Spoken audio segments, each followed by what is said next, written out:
মেহের আফরোজ শাওনের পর রাষ্ট্রবিরোধী ষড়যন্ত্রে জড়িত থাকার অভিযোগে অভিনেত্রী সোহানা সাবাকে আটক করেছে পুলিশ।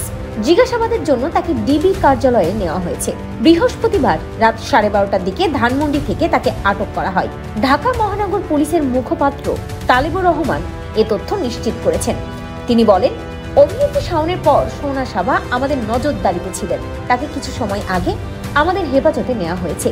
তার বিরুদ্ধে দেশ বিরোধী ষড়যন্ত্রের অভিযোগ রয়েছে। রাষ্ট্রের বিরুদ্ধে ষড়যন্ত্র অভিযোগের সন্দেহে তাকে জিজ্ঞাসাবাদ করা হবে। গেল 5 আগস্ট শেখ হাসিনা সরকারের পতনের পর প্রকাশ্যে আসে হোয়াটসঅ্যাপে আলো আসবেই গ্রুপের স্ক্রিনশট। অভিযোগ, এই গ্রুপে যুক্ত হয়ে শোবিজের একদল শিল্পী অবস্থান নিয়েছিলেন বিগত সরকার শেখ হাসিনার পক্ষে। সেই দলেরই একজন অভিনেত্রী সোহানা সাবা।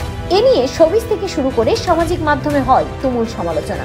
অনেকেই আবার এই গ্রুপে থাকা শিল্পীদের বয়কট করার আহ্বান জানান। তবে এ বিষয়ে এখনো পর্যন্ত মুখ খোলেননি সাবা।